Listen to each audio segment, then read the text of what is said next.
Welcome back to another episode of the Newt News Podcast. It's Sandy, myself, and Andrew as always, but we're super excited today because we're finally joined by Kareem. Kareem, if you've seen him on Twitter before, Kareem Season, he's got his Twitter handle there. He's just one of the best around at breaking down Cardinals prospects right now. He's currently doing a top 30 kind of rundown on his Twitter page right now, so you can go check that as well, and we'll have that linked in the show notes. But Kareem, thanks for jumping on, man. We really appreciate it. How are you doing today? And I'll go ahead and roll off a top question for you. How are you feeling about the Cardinals off season so far? I think it's been a solid off season. Expected a little more in terms of top of the rotation arms. I do like the Sonny Gray move a lot, but I expected maybe 2 top of the rotation arms, whereas we only got 1. But other than that, I like a lot of the, under the radar reliever kind of moves. You take a look at what they just did with the Andrew Kittredge trade. I like that move a lot.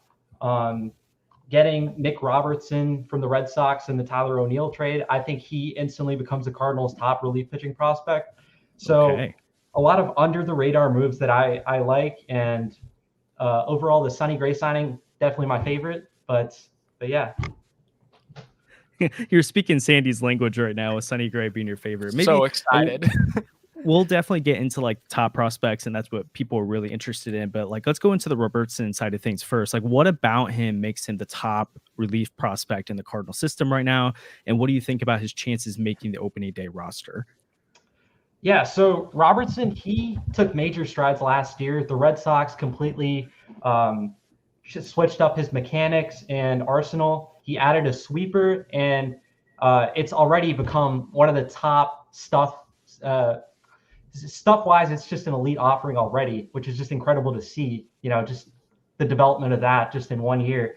And he also, with the mechanic tweaks, he also added a couple miles an hour to his heater. So, yeah, very huge. And this is a guy, obviously out of the sweeper, but he was known as having a really good changeup too. So having 3 potential plus pitches out of the bullpen, I think that intrigues me a lot. And looking forward to see what 2024 has in store for him as he continues to develop. That's awesome. Yeah, I was pretty excited about that move. Moving on from O'Neill, really tough because we all thought he was going to be a mainstay. But now that we're talking about the bullpen, I was going to save this till a little later. Is there anybody you think is kind of an under the radar guy that could make the opening day roster with a strong spring out in the bullpen at least? I think the 2 guys that jump off, I just talked about Nick Robertson and Ryan Fernandez. I think both of those guys, watch out. I know you wrote about recently Leonardo Taveras. That would be exciting. He's got electric stuff. Looking forward to see what he can do in spring training. But other than that, maybe Andre Granillo is a guy towards the end of the year we could see. But I think it's those 2 Red Sox guys. I feel like they are names to watch. Definitely. Awesome. Yeah, so jumping into our main topics, we wanted to cover 5 prospects in depth that we know everyone wants to hear about. So we'll start with Masyn Winn. What do we expect from Masyn Winn this season?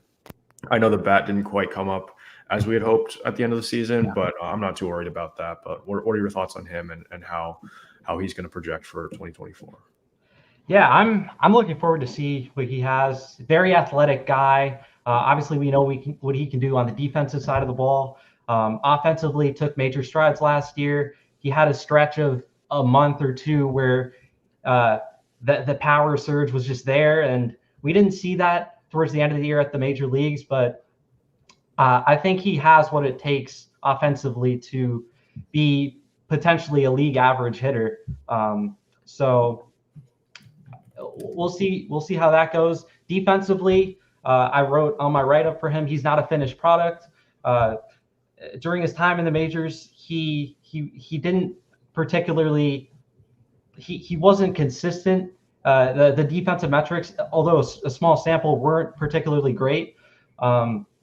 But yeah, just I think when the Cardinals are setting up for Winn to be the starting shortstop, and I think he's going to get every opportunity to be that for them this year.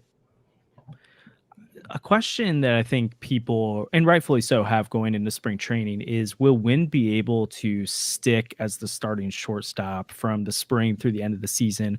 Obviously, injuries are a thing, so no one can predict that. But do you have any question marks about Winn's ability to stay the starting shortstop, or is there a chance in your mind that it gets to May or June and he may need to take a trip down to Memphis to work on some things?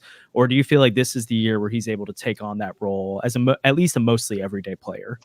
I mean, there's certainly some concern. We haven't obviously it was a small sample in the majors, but I think he had around a 30 WRC plus, if I can remember correctly.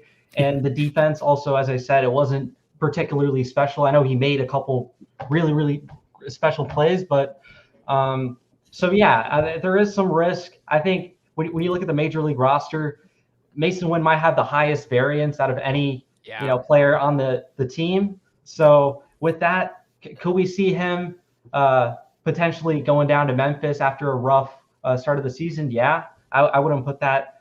I could definitely see that happening, but I'm also pretty bullish on his ability to hit. We just have to see it consistently, and yeah. Yeah. So he's the top prospect in the Cardinals system right now. He's your top prospect for them, and most outlets have that as well. Obviously, there's a range of outcomes with every prospect, but what do you think is the ceiling of a Masyn Winn? Because I think that's something that when you see a top prospect, people instantly think superstar, which maybe that's in your range of outcomes for him. But what do you think is the ceiling of a Masyn Winn? And maybe what's more of your, like, this is what I hope for or expect out of him, and I'd be content with that as a prospect or as like a finished product. Yeah. So, I mean, the ceiling is as high as you can get, really, because the defense, it's got the potential to be he's got the potential to be the best defensive shortstop in baseball. Point blank, period. So just having that, and offensively, I think he can be. I see him more of as an average offensive contributor at his maybe a little bit higher than average, maybe 110, 115 WRC plus, but yeah, the defense is what's gonna provide most of his value, and obviously base running too. He's just all around. He's just a dynamic athlete, and you can see it when you just watch him. Awesome. Well, I think we're going to move on from Masyn Winn now. The next guy we wanted to talk about is Tink Hence. A lot of discussion around him. He's been included in a lot of mock trade packages people have been coming up with this year. And I think it was kind of disappointing this year in terms of what we actually got from Tink. There were some injury concerns, some question marks there. But the big thing is, how can he handle this increased workload, right? Because 2 years ago, he was super productive, but it was a really small sample because they weren't giving him a ton of innings. It felt like he'd go 3 and then he was out. And so this year, it felt like when they ramped up a bit, he had some struggles. And now I've heard people saying he might be a bullpen arm. What do you think about all that? Is that all just noise? Is he still the best pitching prospect in the system? Where do you land on all that? Yeah, I thought for me, there wasn't really much of a discussion for best pitching prospect in the system. I know, a lot of people bring up Roby. I think Tink Hence is the clear number 1 starting pitching prospect in the system. So, yeah, he had an up and down year, really rough August, as I talked about in my write-up. But yeah, I think I heard that he had a finger issue during that time. I'm not 100% sure, but if that's the case, that would make sense for the August. His command just wasn't there, and hence he's always been a guy that could command the ball. I think prior to last year, I said he had the best command in the Cardinal system, and I still think when he's on, he can be that. But yeah, we'll have to see. Could it have been a workload thing in August? Later in the year, potentially. Could it also be a finger issue? That's what I've heard. I don't know. TBD, but I mean, Tink Hence's stuff is electric. I think. Yeah. I still think he has the potential to be a front of the rotation starter. Huge. Okay.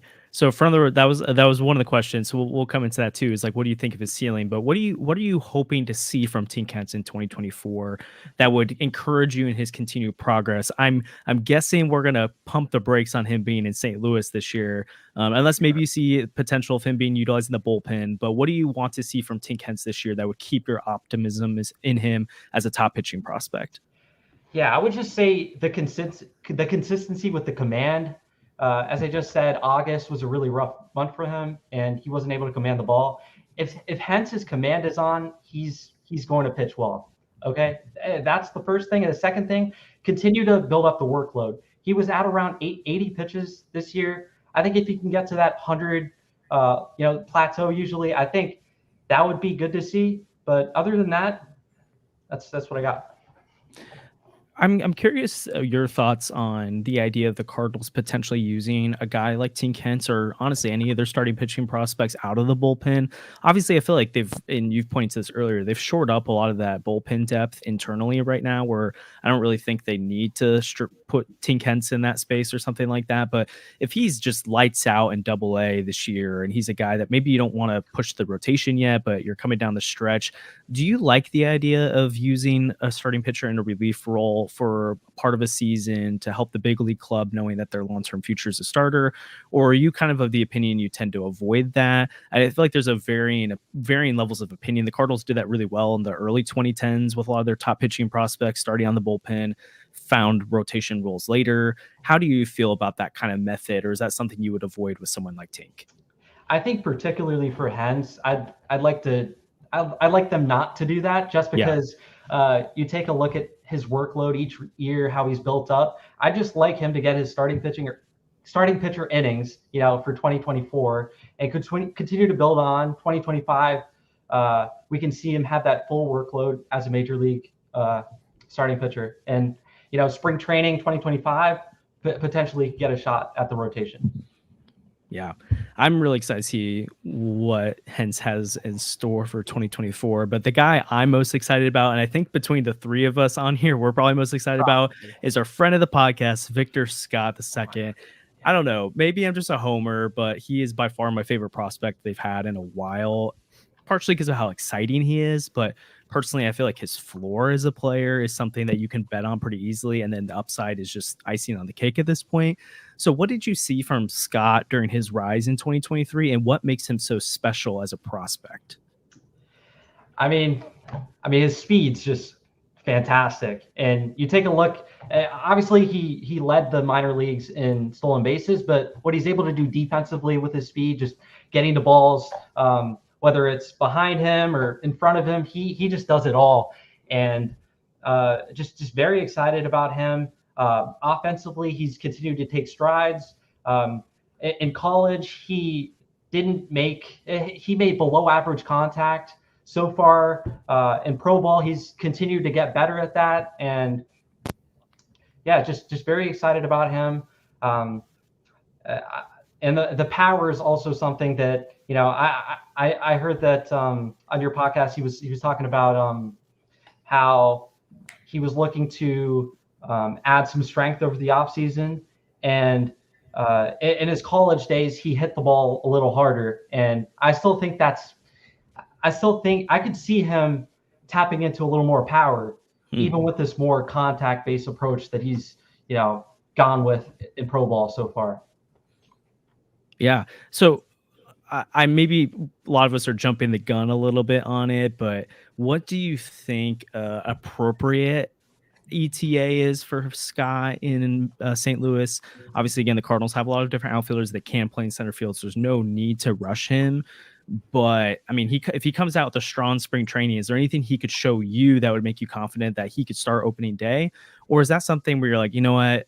Sure, maybe he could, but the best thing for his development long term is to start in Memphis in 2024 and see what happens from there. Yeah, I think he should probably stay in AAA to start the year, just continue to develop, see what he has offensively. Tommy Edman's looking like the center fielder right now. I don't know. Like we were talking about with Masyn Winn before, could Masyn Winn have a tough first couple months of the year, and Victor Scott's tearing it down in AAA, and make the switch with Tommy Edman back to short and call up Victor Scott. That's something I could see. I wouldn't be surprised if sometime in 2024 we see Victor Scott in center field, but I don't think it'll be at the very start of the regular season out of spring training. Yeah, so in the event that like Tommy Edman, his injury is like worse than the front office is letting on, because I feel like that's definitely possible. Yeah. Or Masyn Winn struggles and he has to play shortstop for a little bit. Do you think that role in center field would fall to Dylan Carlson or Lars Nootbaar, or do you think Victor Scott could have a chance at the opening day roster, especially if say he has a really good spring? I think Dylan Carlson will probably get that shot first. Yeah, that makes sense. Something that I think I found really interesting from Fangraphs Zips projections this year was a lot of like the comparable outcomes for different players, and this has been talked about in different places already. But I was curious your thoughts on it, because I think this is maybe a comp that I've seen debated the most. But one of the like comparable outcomes for a Victor Scott was D. Strange Gordon, at least in terms of an offensive profile. And when I heard that, I was pretty like, really? Like, it could be better than that. And then I thought about it a little bit. I was like, I'll, at least offensively, that makes sense. I think I still expect more than that. So kind of similar to our win question, what do you think is the ceiling of a Victor Scott? Like, what is the 90th percentile outcome as a prospect for him? And then again, what is more of your expectation as a player for him? Yeah, I think when you're looking at like a 80th percentile outcome, I think you're looking at like a 300 hitter, 115 WRC plus. But more than likely, I think he's going to be in that 90 to 100 range, similar to like a Harrison Bader. Probably gets it done a little different, but just in terms of overall offensive value, I think something similar to that. Sweet. Yeah. I mean, I think that's a super valuable player still. Bader was very, very valuable to the Cardinals for a long time. And I think people so often underestimate how important defense is. But anybody who watched the 2023 Cardinals should never do that again, because it was just tragic what happened on the field. We're going to move into two more guys just a little bit, preface before this. These guys both came over the same midseason trade, Roby and Saggese. Honestly, Mo masterclass, just have to say. I can't believe he got both those guys for, literally a rental, Montgomery and Stratton. So that's unbelievable. But Thomas Saggese, he's a guy who came over. He has good numbers all through the minors. He's hit everywhere he's been. And he got to St. Louis, or I guess, Springfield, and he just mashed. It was unbelievable. He ended up winning the Texas League MVP. Seriously, fantastic season from him. What do you expect from him in 2024? He's already had that breakout prospect season. I think there's a chance we see him on some top 100 lists at some point soon. He's climbed. The eyes of baseball are on him now. So how does he, how do you think he will respond to all of that in 2024? Will he keep getting better, or do you think he's like pretty much at his ceiling right now? Yeah, Saggese's like a high character guy. He won the Texas Rangers True Ranger Award, which is given to the minor league player who best exemplifies the organization's core values. I talked about this in a podcast before, but I just wanted to bring it back up. And he's just like a perfect fit for the Cardinals organization. And like what he was able to do at his time, before and even after, the trade, it's just remarkable. AAA, he didn't perform exceptionally well, but we also have to understand that this is a 21-year-old kid, So already being at AAA and, doing what he has at every level in the minor leagues, it's just super impressive. And I think he's a legit prospect. And if you're looking at the top, if there's one guy in the Cardinals' top 5 prospects that is just going to be a major league player, it's this guy. Yeah. It feels like he has just an incredibly high floor. He reminds me, like, they're obviously not the same player, but in terms of like the Cardinals already had a ton of infield depth, and then Brendan Donovan appeared. And it was a guy that I knew nothing about before he reached the big league level. And all of a sudden it's like, great, they have another established infielder. That's kind of how it felt with Saggese coming over. It's like they already have all this infield depth. We already have the problem of how are you going to play Donovan and Winn and Gorman. And now Saggese arrives in this trade. And it's like all of a sudden, wow, this is just another guy who's going to contribute at some point. But that's such an area of surplus. Do you think there's a chance the Cardinals end up moving on from him? I know a lot of people will be like really bummed. It'd be really tough to see him leave because that's a guy walking out the door who, like you said, fits the organization well. He's very talented, very high floor, but also it's an area the Cardinals have a lot, and they certainly have other needs such as, the rotation or the bullpen. So, yeah, I mean, I just get the sense that this is a guy that they don't want to trade just from hearing Mo talk. I think we'll see him as a Cardinal, at least to begin with his major league career. I don't expect him to be trading this offseason or anything like that. Awesome. Yeah, that makes a lot of sense. And especially at this point in the offseason, like anything can happen and no name is truly untouchable, especially if something comes up. And it's just hard. It's hard to say someone can't be traded. But I like you, I remember I was reading Derek Gould's chat maybe a month or two ago, and someone asked about Saggese, and Gould went out of his way to be like, Saggese is a guy they're not moving on from right now. And people don't even really say that about Brendan Donovan and Nolan Gorman. They say like they probably won't. So for someone to come out about a prospect like that makes me think they think very highly of him. In terms of positional fit, like what do you think is his best defensive position? And then does he have the potential to be at least league average at multiple positions? Like, I mean, I guess people debate how good Brendan Donovan is defensively each position, but can he be in that kind of mold, or is he best positioned long-term at one of the infield spots? Can you see him in the corners? Like, what do you see as a defensive profile for Saggese, especially if the Cardinals want to get that bat into the lineup? Yeah, I think he could be adequate at second base and third base. So, okay. And also I think Brendan Donovan's a little bit better of an athlete than Thomas Saggese. But hey, I mean, it wouldn't shock me if they have Thomas Saggese out there in left field in the future. I'm going to be honest. Like, it just seems like a Cardinals kind of thing to do. Yeah, we just had Jeff Jones on recently, and he was talking about how he expects Saggese kind of be that guy they put everywhere in spring: first base, left field, right field, second base, third base, shortstop. Figure out what works, and that encourages me a lot because if they see his bat being that good that they need to just figure out where he can play, that's a prospect we want to see. Yeah. Yeah, so I guess we'll move on to Tekoah Roby. He came over in the Rangers package because there were some uncertainties about his health, but he came over, was pretty good in Double-A. His fall league performance wasn't as great in a small sample size, but like, do you see anything to be concerned about with that? And where do you think he ends up this season?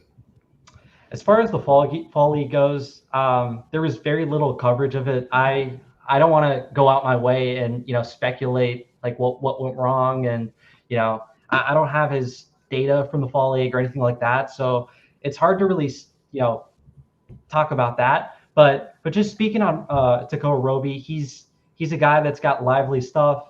Four-seamer is in the mid 90s, about 17 inches of induced vertical break, which is above average. And the big thing with him is just that hammer curveball in the low 80s. It's just a beautiful pitch. And then he's also got a couple other complementary pitches, a changeup that's in the low 80s and a slider in the mid 80s. And that's an offering he had added this past season. And I think it's something he could, continue to implement. It's a pretty good pitch when you just look at the metrics alone. So I wouldn't mind seeing him uptick the usage of that. It was his first year using it, and I think he's just going to continue to get more comfortable with it. So having the big four-seamer, the hammer curveball, and a couple other complementary pitches, I think he's a stud. Yeah, he definitely has a really high ceiling. I can't wait to see what he's capable of. Again, I just can't believe the Cardinals brought over both Saggese and Roby in one deal. And like at the time, they came over and I was like, oh, this is pretty good. No, this is awesome. Unbelievable return. As good as Montgomery was for the Rangers, I'm sure they'd do the deal 10 out of 10 times because it helped them win a World Series. But that's just so cool. One thing about Roby, though, and one reason that I heard from people that allowed him to be traded from Texas was the injury concerns. Is there anything you can tell us about that? He came over, was hurt at the time, came back and actually pitched pretty well in a couple starts with Springfield, as we've talked about. But again, there's some concern there, some injury stuff. I believe it was a shoulder, but correct me if I'm wrong. It might have been an elbow. What does that mean for his future? Does that lower his ceiling significantly at all? Yeah, so Roby missed the end of 2021 due to an elbow strain. And this year he was out with a shoulder injury. So I definitely think it's a concern when you're talking about 2 arm injuries like that in the past 3 years. But when healthy, I mean, this is a guy that's got electric stuff. And not only does he have the stuff, but he also commands the zone pretty well, or at least controls it. You know, he doesn't walk too many hitters. And I think that's huge. Awesome. One more quick follow-up here. So you said earlier that Hence is your clear top guy, and I would agree with that. I think Hence has the best stuff in the system. But if you had to rank these 3 prospects, I think Roby's your number 2, but if it was Roby, Graceffo, and Hjerpe, how would you rank those guys 1 through 3? Roby 1. Yeah.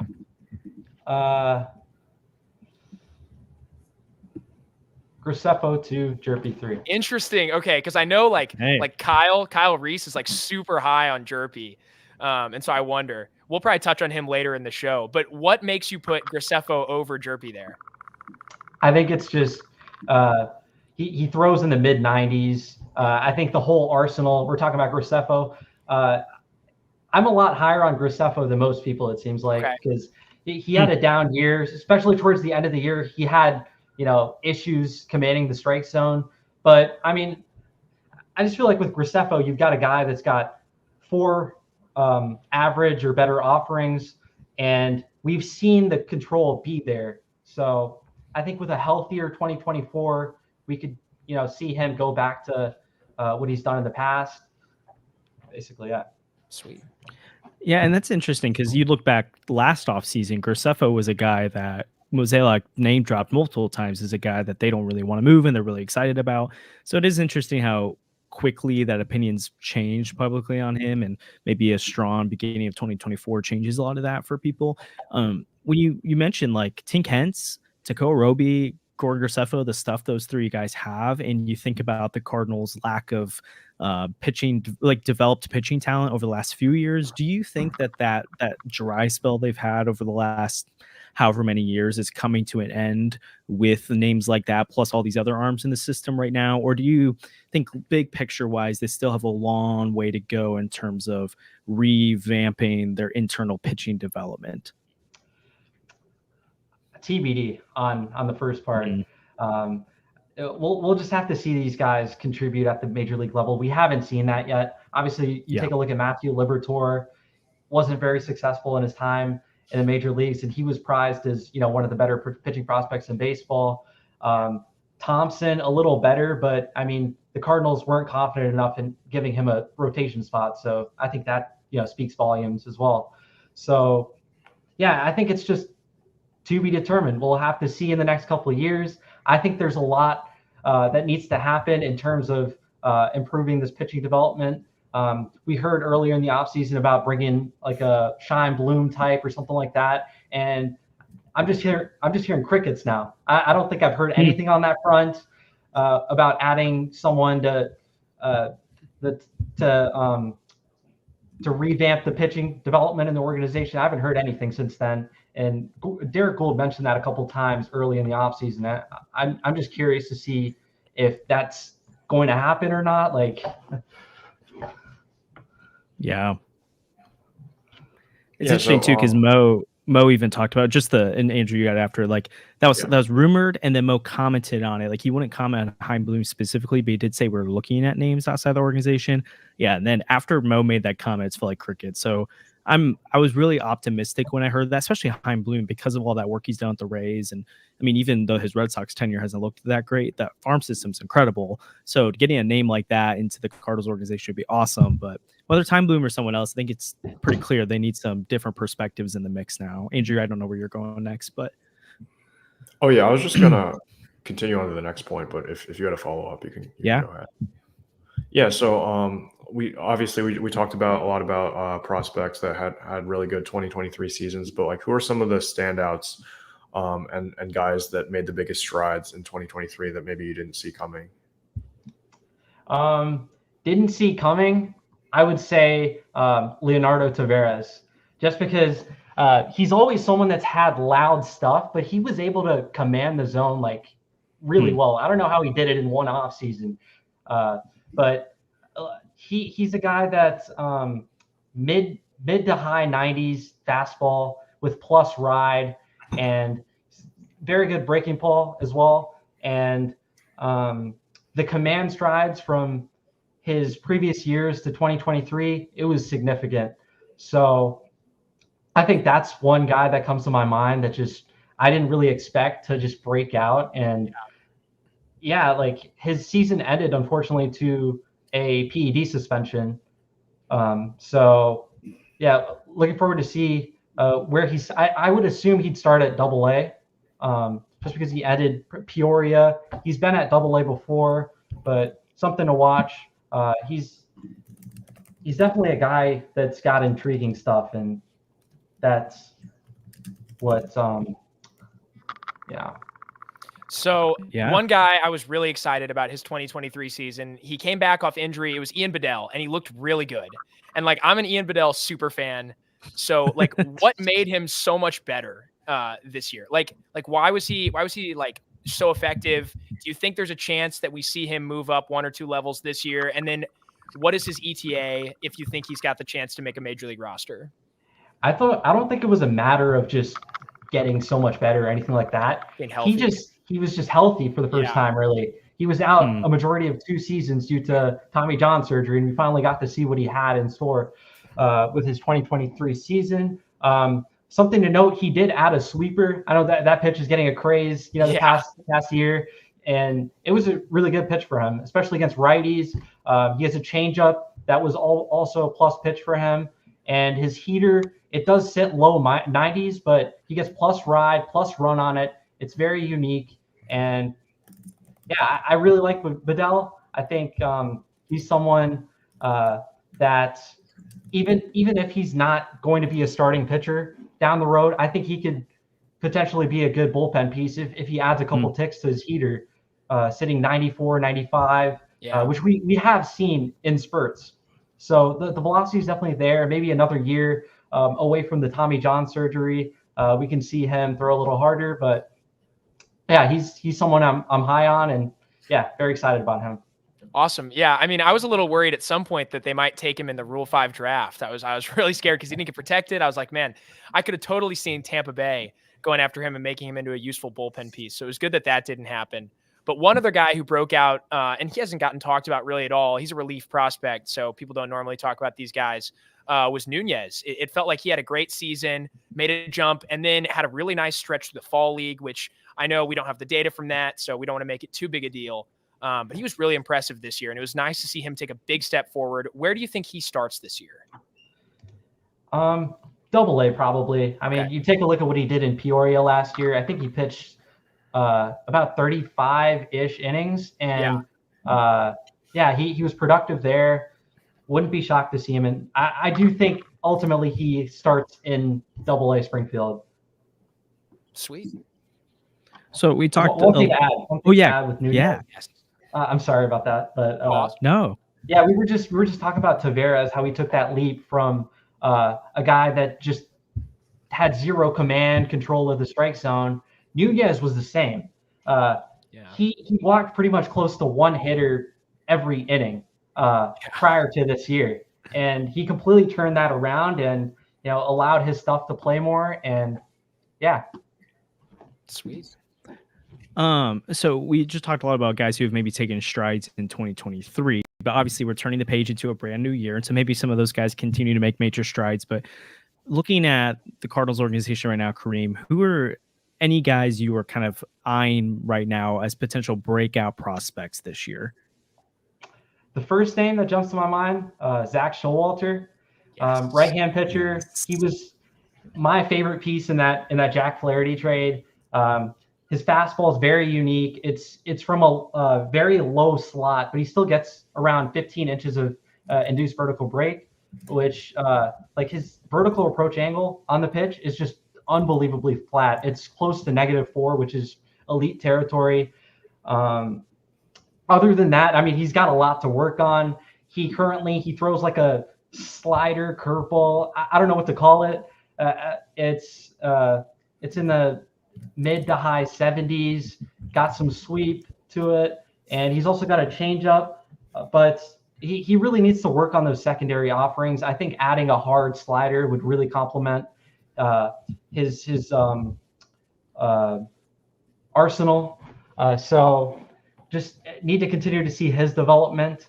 But the fastball in itself, like just having a fastball 93, 94 miles an hour with that unique, I wouldn't even call it. It's so weird how he throws it. It's like he like pushes the ball. It's just you have to see him throw. It's not like he has like a very lateral release or anything, but he's still able to get such a low vertical release on the ball. And yeah, I think for a pitching prospect, Zach Showalter is definitely someone to keep an eye on. Okay. Like in best case scenario for Zach Showalter, like you're expecting him to break out, or at least that's your prediction. Like, is this a breakout as in he can move his name into the conversation of the range of obviously some of these guys might be promoted this year or graduate this year, but in the range of one of the top Cardinal pitching prospects, or could he move his name into like the Ian Bedell, Rockich, all those that kind of conversation? I think sky's the limit for Showalter, if I'm being honest. I think he can put himself in the conversation as a top 100 prospect. Wow. With a strong season. I'm very bullish on him. I think he's got having a fastball that special, it changes everything, man. Yeah. And that's the thing the Cardinals have struggled to make as a system. Like the Absolutely. fastball has been, and that's why Tink Hence is so special in the Cardinal system, because it's like he has that and that electric heater. One more quick question about Showalter. Sorry, I know Andrew wants to ask about Juan Bin Cho in a little bit, who's another really exciting guy. How long do you see, like, will the Cardinals give him a chance to start? Is he a bullpen guy? Do you think he should be a starter? I think he's going to be given a chance to start. Awesome.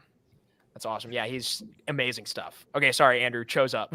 Yeah, so Cho, obviously one of the more exciting like international prospects that the Cardinals have had, sort of like ever. I'm big on growing the game internationally, so that's something that's really exciting for me to see in the Cardinal system. So, what do you think Juan Bin Cho's like outlook is for this season and beyond? When do you think we could see him come up?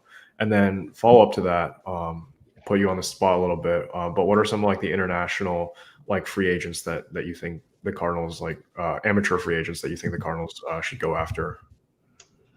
All right. Answering the second question, I'm going to be honest. I don't have a clue.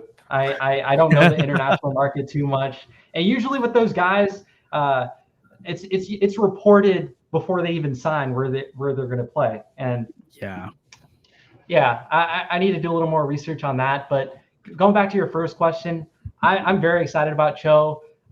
You take a look at what he's done as a teenager already in the Cardinal system, being a guy that gets to the top end exit velocities, makes a lot of contact, has good swing decisions, is a good athlete. Like, he's got all 5 tools. The game power is what people are going to say, needs to improve. And I mean, I could see it, but he needs to continue to work on lifting the ball. Hits a lot of ground balls right now, but yeah, he's a very exciting guy to do what he has as a teenager, having the ability to make contact and hit the ball hard. It's very exciting. One more guy we wanted to ask about who I think is a good breakout candidate for this year, and he's kind of already had his breakout, but he's so young that it could be, we could have another one all over again. Leonardo Bernal is 19 years old. He's already had a full season at single A. That's kind of crazy for a catcher to be like that advanced at that young of an age, and he's hit too. I know he had like a 750 OPS each of the last 3 years in the Cardinals system. So what do you think is in store for him in 2024? Is he a guy that could start getting a lot more attention from the national media? I mean, again, it's insane. I know Ethan Salas over in the Padres system is incredible at such a young age. And Bernal is obviously 19 and not 17, but to be doing what he's doing, again, so young, so advanced for a guy who's not even 20 yet. Do you think he could have like a huge breakout season coming up? Yeah, I could see it. I mean, you take a look at Bernal, what he did 2023. The power was down. His ISO was under 100. Yeah. You're going to have to see it better than that. But what he did really, really well was hitting the sweet spot of the bat, hitting a lot of line drives. Yeah. And with that, I mean, it's impressive. His hit tool just continues to improve. And not only his hit tool, his discipline at the plate as well. He walked 15% of the time last year, which is pretty much double what he did in 2022. So seeing him improve in that area, it's just about, with him offensively, I'm going to need to see him hit for a little more power than what he did in 2023. But again, this is a guy 19 years old in A-ball, and to have 111 WRC plus as a 19-year-old in A-ball at Palm Beach, like that's exciting. Yeah, and then also I've heard a lot of good stuff about his defensive ability. What do you think of that? Do you think he has a chance to be like a plus defender at the major league level? How is he as a receiver?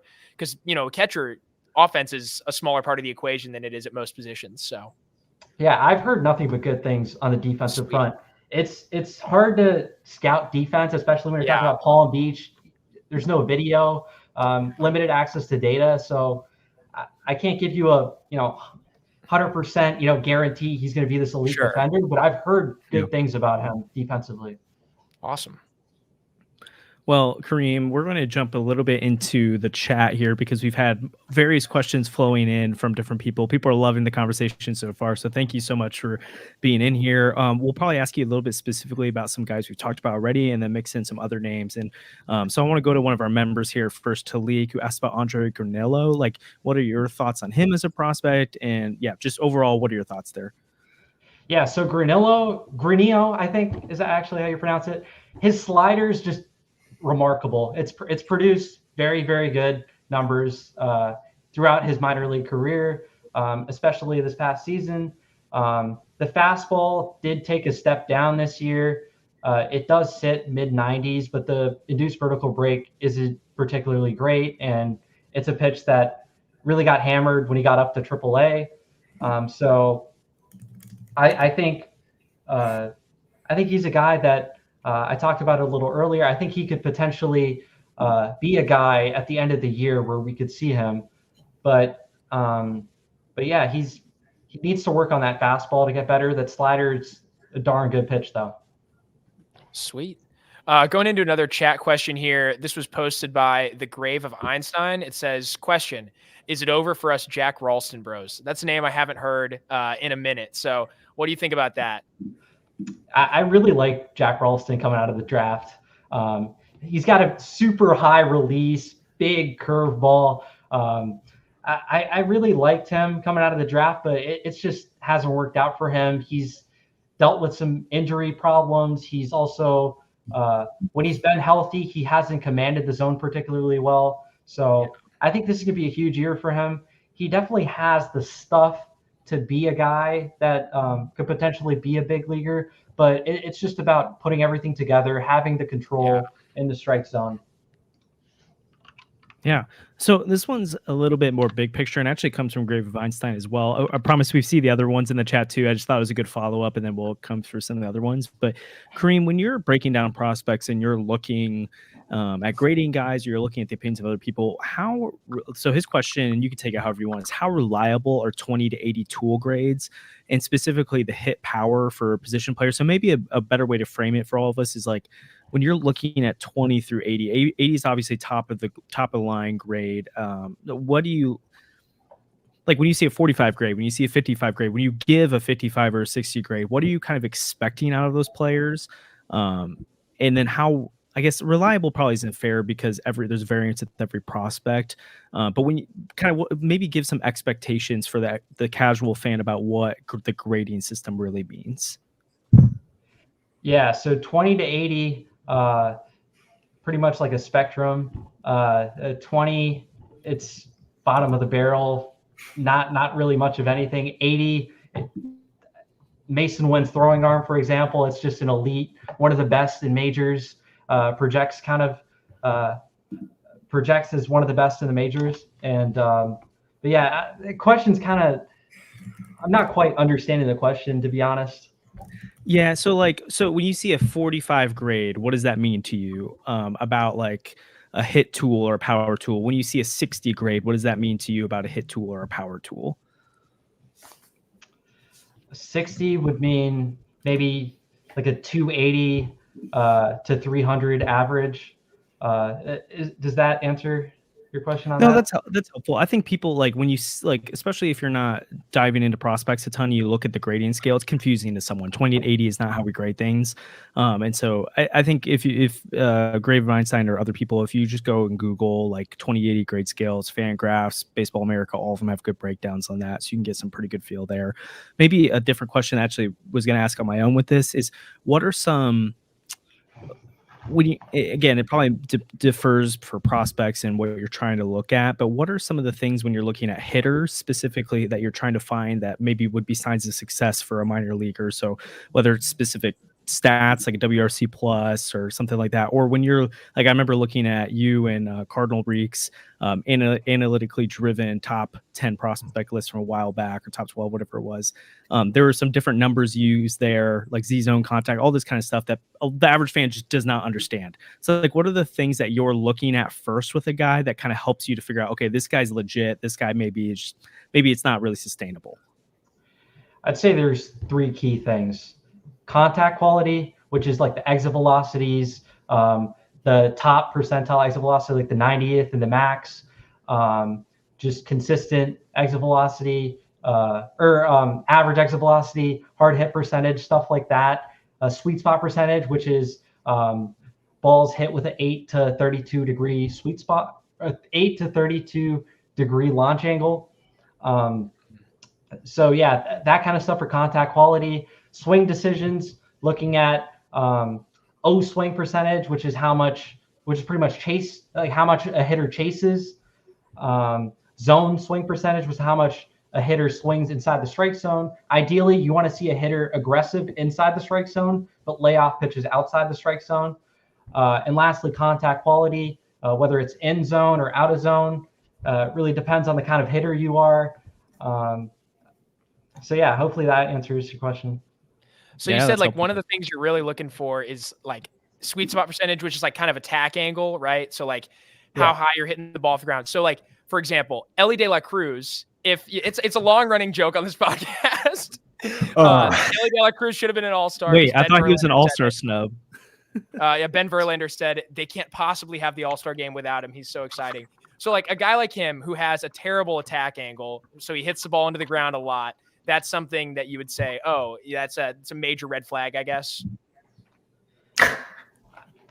Yes and no. I mean, if you want to go with someone in the Cardinals organization, what about like a Jordan Walker? Yeah, for sure. We had a lot of concerns like coming throughout the minor league system. People are talking about, oh, Jordan Walker hits a lot of ground balls. Well, he hits them hard. And if you hit a hard, especially with the shift gone nowadays, if you hit hard grounders, you're going to get singles at least, you know? Yeah. So, yeah, that's how I feel. That's fair. Just had to throw out the Elly question. Sorry. Yeah. And to get some pro Jordan Walker height there, he significantly improved that ground ball rate as the season went on. So if he gets that hard hit percentage back up and he's making the kind of contact he was when he's hitting the ball on the ground, but he's hitting it line drives and fly balls. Oh my gosh. I am so excited for this season. And we keep forgetting he's 21. Like you just said, Thomas Saggese just made AAA as a 21-year-old, and that's super young for the age. Jordan Walker is already at least an above-average hitter in last year as a 20-year-old, 21-year-old. It's nuts. So a couple of questions we've got. Actually, let's linger there for a second because I know he's not a prospect anymore, but like, what are some of your thoughts on Jordan Walker right now? I just wanted to add something about contact rates. I think zone contact is a huge one, future predictor of success. If you're not making contact inside the strike zone, that's probably going to be exploited at higher levels in the major leagues. Someone that comes to mind in the lower levels that's having trouble with making contact inside the strike zone is a guy like Joshua Baez. And I knew it was coming. Yeah, that's something that concerns me definitely about a profile. Okay. So then, like, you look at Jordan Walker right now. Like, what are your thoughts about his first season in the major leagues right now? And then, what are kind of like your hopes and expectations for him as a player? Because out of all the prospects we talked about, Jordan Walker's in a class of his own when it comes to the Cardinals. Like, we love Masyn Winn, we love Travis Scott. Wow, Victor Scott. We love a lot of these guys, but they aren't Jordan Walker. What makes him so special? And what are your kind of hopes for him in 2024? Yeah, so I mean, this is a pretty easy answer. It's just he hits the ball hard, right? And his ability to hit the ball 116 miles an hour, that's just not something you see regularly. And not only does he hit the ball hard, he makes contact. He makes contact inside the strike zone. Chase rate needs to be a little better. But this is a guy that had a terrific offensive rookie season, and I feel like not enough people are talking about it. I think this is a guy that's just going to continue to grow offensively, and the sky is the roof for him. Like I'm pretty sure Fangraphs they recently put out like 80th percentile outcomes or something like that, and they had Jordan Walker as like a 140 WRC plus or something like that. Yeah. Crazy. So yeah, when I saw that, I was just gonna say, when I saw that, it's just like it's jarring at first, but the body type, the kind of contact he's making, what he was doing at age 21, like it's believable. Like I just think we're so underrating the potential of Jordan Walker. Like we see guys come up and a year or two in become superstars, and again, that you don't want to say that's what he's gonna be. That's a lot of pressure, but I think we're kind of like, honestly, I was maybe over like giving a little too much pressure internally in my head what Walker should have been in 2023, and now I think maybe it's cooled off a little bit about, oh, he's a really good hitter, but we'll see what happens. I think we're starting to underrate the potential of his ceiling in the near term now, that he could be a guy that I don't want to say like MVP votes or all-star, but honestly, like he could be in the all-star conversation for his bat this year. I don't know if you would disagree on that, but I mean, we've seen what the floor is. I don't think he's going to get much worse than what we saw this past year offensively. And, he's got the potential to be, like a 140 WRC plus guy down the road. And that's just very intriguing. Defensively, we're going to have to continue to see him grow. It was a tough year, let's be honest, but he's got the athleticism to do it. He's got a strong arm. Just needs to continue to put the work in. And I think he can be at least an average-ish defender. And, with that offense, he's going to be a very valuable player. Sweet. Getting into some chat questions here. A name who's been mentioned a couple times, most recently by Jacob. He asked, what is the best MLB pitch comparison for Pete Hansen? So, like, what do you think his ceiling is? What do you think there?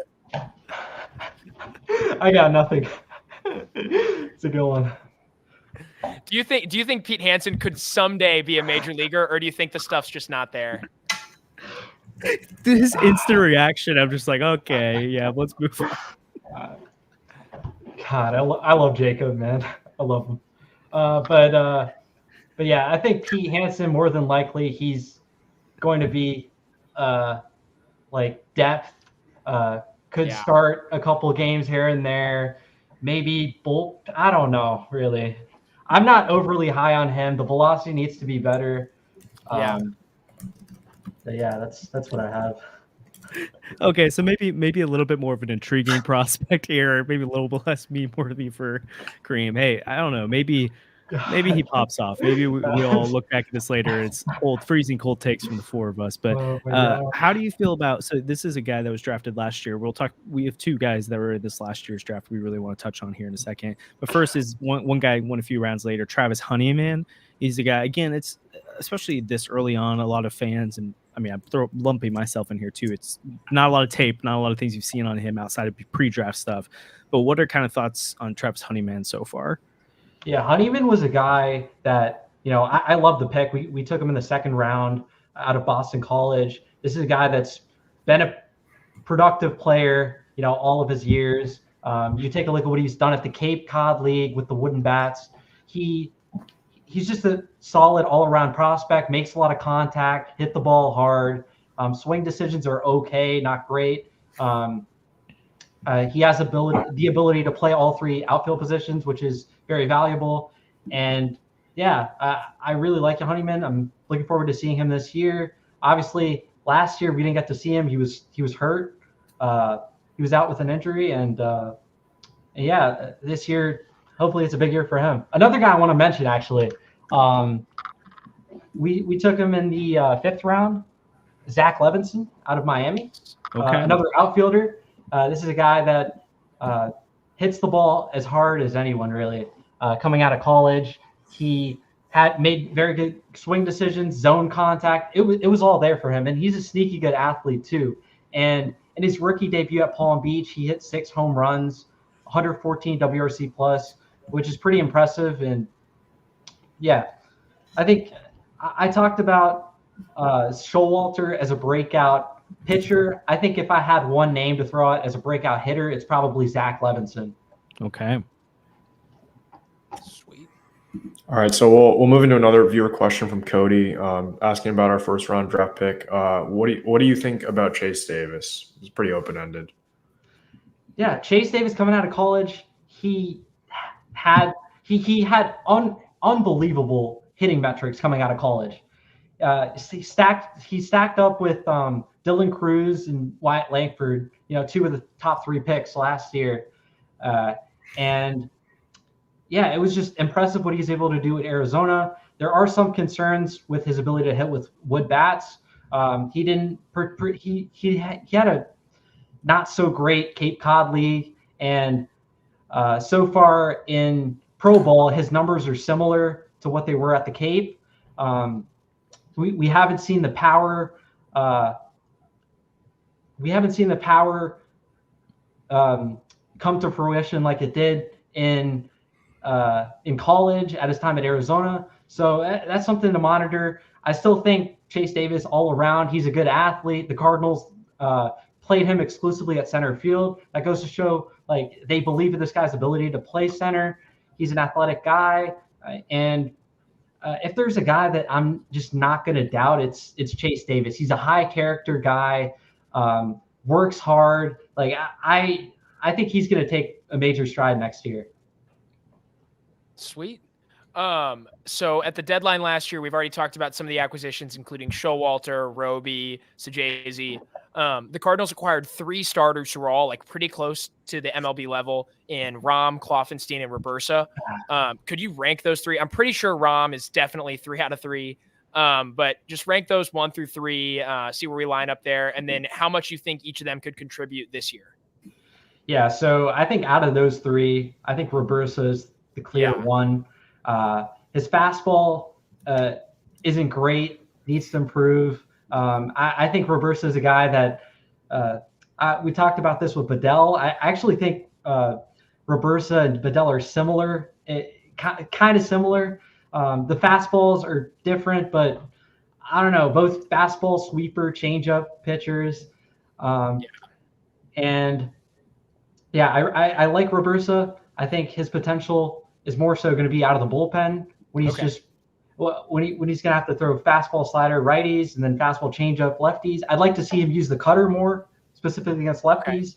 But yeah, and then so I'd have Robersa 1, and I think I'd have, this might be a hot take, I think I'd have Rom 2. Really? Okay. Yeah, he didn't have a great season for the Cardinals towards the end of that year, but I like his ability out of the bullpen, similar to a Robersa, where he could just go fastball, sweeper, splitter, and yeah, stuff ticks up a little bit. I don't know, and then lastly, Kloffenstein. I think he's more of a depth piece. I don't see bullpen potential in him. I could be completely wrong on this. I think he's more so, a guy that's gonna bounce back from AAA majors, someone like a Jake Woodford kind of type. Okay. So yeah, that's what I have on those 3. Interesting. Yeah, That makes a lot of sense. And I mean, at some point too, like I think we all, especially when you're a fan of the organization, you want to start bumping guys up a little bit higher than what they should be in terms of the ceiling. So every top prospect is a generational prospect. Every mid prospect should be a top prospect is being underrated. So like you got to be realistic with a lot of this. And but when we're something that I am really excited about, especially about getting specifically talent into this organization. And this obviously is very early on. So if you don't have a lot of thoughts on this yet, totally makes sense. But the Cardinals are going to have the number 7 pick in the 2024 draft this coming year. And that's the highest they've picked since the 1990s. It's a chance that they could pick a kind of talent that outside of Jordan Walker falling a few years ago, you could argue even Chase Davis, at least ceiling wise, they just don't have access to that kind of talent.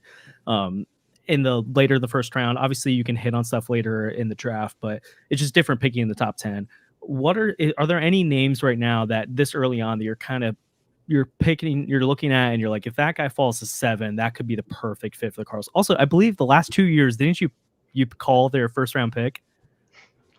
Yeah. So okay, if Kareem says it right now, we already know who their first round pick's gonna be. So I don't. I'm going to be honest. I haven't done the research enough to really know like who's going to be available and stuff. Like Chase Burns comes to mind, a guy that pitched at Tennessee. He transferred to Wake Forest, and we all know Wake Forest, they know how to develop pitchers. And adding a guy like Chase Burns that's got lively stuff, high 90s fastball, really good slider, and commands the zone pretty well for having that caliber of stuff.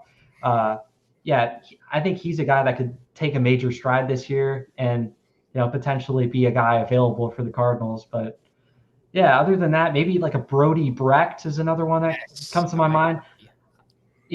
So he's another guy, gets up to, I'm pretty sure he got up to 104. Yeah, correct? He did. Yeah, he throws crazy hard. His slider is just crazy good, like 90 to 93 in that range. Wow. I think it's gotten up to 95, honestly. Like he's just got unbelievable stuff. And those are 2 names that come to mind. Obviously, the Cardinals, they could definitely use a guy like that with just top tier stuff in their pipeline. So that's what comes to my mind in terms of the draft. But you just never know who's going to be available, who the Cardinals really covet with that pick. I'm not going to say for sure it's going to be a starting pitcher. Really depends, like how the board. Like who's available at their pick and stuff like that.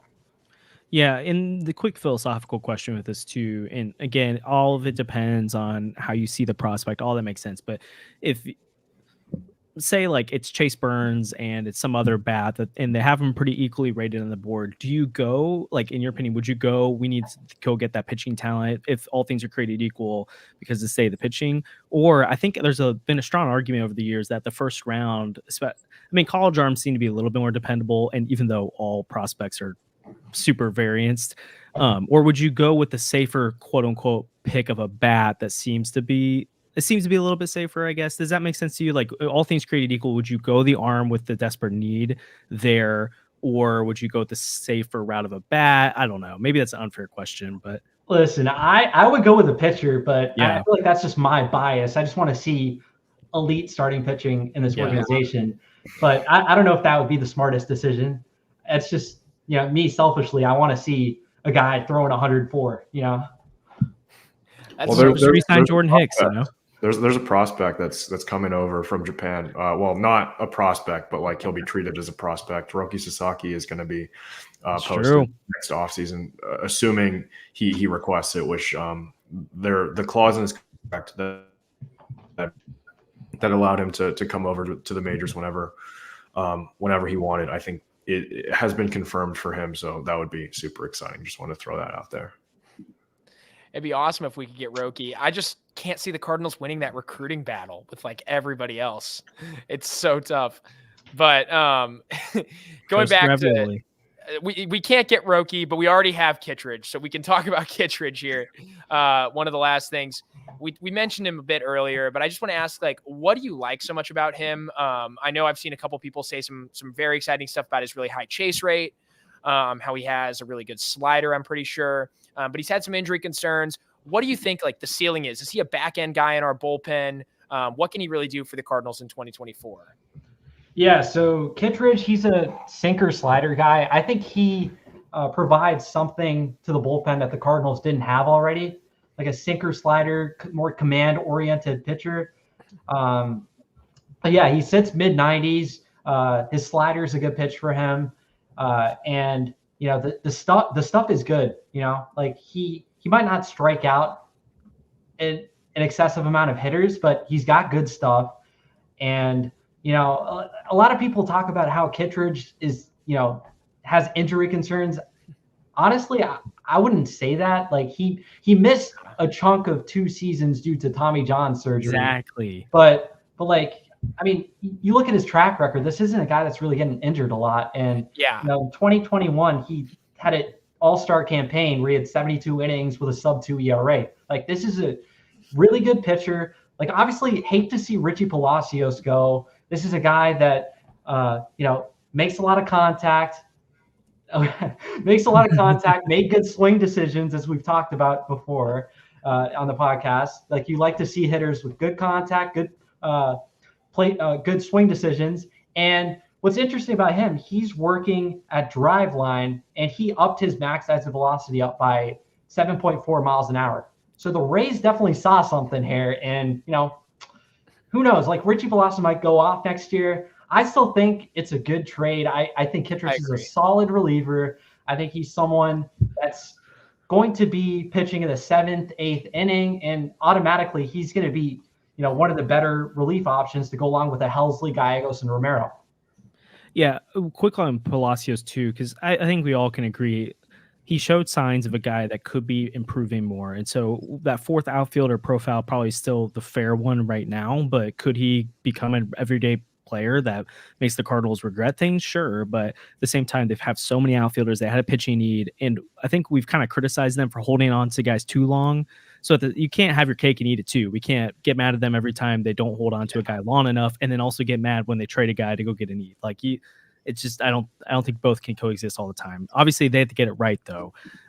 When you think of obviously like Nootbaar, I'm sure you'd have Scott above Palacios and Walker, but when you think of like Dylan Carlson and Alec Burleson, is Palacios a guy you would have rather have held on to than a Carlson or a Burleson, or would you have ranked him as probably the 6th option on the outfielder chart, in your opinion? I mean, potentially, with seeing what he's done with his work at driveline and everything, it's just very, like, I'm just interested to see what he has, for next season, if the power is legit. And, but yeah, I mean, Dylan Carlson's a guy that the organization, it doesn't seem like they, for whatever reason, they want to keep onto him as long as they can. And I don't know. I still think there's something with him. He obviously hits lefties well. And yeah, I think it is what it is, man. Like, yeah. True. All right, so wrapping up real quick, wanted to ask a big overarching question and ask you where the Cardinals farm system ranks in all of baseball. I know we caught some flack last year when Sandy said the Cubs have a middling farm system. Everyone took a step forward. It's not my fault that they all got better in 2023. I did not see Owen Casey coming, okay? And Ben Brown, what the heck is this? Yeah, I would say maybe in that 10 to 15 range. Okay. So the Cardinals have a middling farm system. We got it. Yeah, they do. Okay. I don't need this right now, Andrew. To be fair, too, like they did just graduate Jordan Walker, Alex Burleson, Brendan Donovan, Nolan Gorman. Like when people talk about, the Braves have the 30th ranked farm system, like, yeah, that is kind of a problem. But they also just graduated like 5 everyday players that are like all-star caliber. Yeah, it's just like, let's put things into context a little bit too. So wait, the Braves, did they drop all of the Angels? Oh no. Oh, I don't know, but like they were really low this past year. People were frustrated. Yeah. I mean, because that's just what happens when you have like good talent. It leaves eventually, and it's hard to have a pipeline that always has a bunch of guys in the top 100. Like that's just not realistic. Yeah, unless you're Dodgers, So maybe the Cardinals. We we all would agree. We hope they'd be more like the Dodgers or the Braves or anyone like that. But so just to wrap it all up, again, Kareem, thank you so much for joining us today, man. Seriously, we've been looking forward to this for a while, so we're glad we were able to get it to work out. Again, you can catch Kareem over on Twitter. He puts out great stuff over there. He does some work with Prospects Live as well, so that's really awesome. And also a quick shout out to Kareem. C70 does his best Cardinals on Twitter type thing, and Kareem was like one in the top 10 of most liked Cardinals. Like it was like he had the highest top 10 percentage of 10 rated votes, like best on Twitter. So that's super cool. Like Kareem, you're being noticed by people around baseball. Guys, if you don't know of him already, go give him a follow on Twitter, follow his stuff. He's just awesome, and we hope to have you get on again soon, man. Seriously, we really appreciated this. Thanks for having me. Love what you guys are building here. I caught the charity live stream. Everything you guys, 2024 is going to be a big year for New News Podcast. That's for sure. Oh yeah. Yes. 2023 was a mess. Not necessarily for New News Podcast. It felt pretty good, but we're hoping that the Cardinals are on the upward trajectory, the system's on the upward trajectory, the podcast is, and we know Kareem is. Do we have real news? No, I just played it. We don't have any. Every time you do that, I get so excited. Take the passing button away from Andrew. He doesn't get that privilege anymore. Oh, man. Well, guys, again, if you have questions, I'm sure if you just at Kareem on Twitter, he'll be able to try and get to some of that stuff as well. Hopefully we can have him on again soon as the season gets started. We can actually see some guys in action and get some eyes on some of the improvements they've made this offseason. We'll probably be going live again Wednesday if you want to catch us talk more about latest in the Cardinals offseason. And then we'll also be at winter warm-up this next weekend, so there'll be a lot of stuff to talk about from there. So again, subscribe if you haven't already. It helps the podcast out a ton. Looking forward to having Kareem on again soon, and thanks for joining us today on the New News Podcast.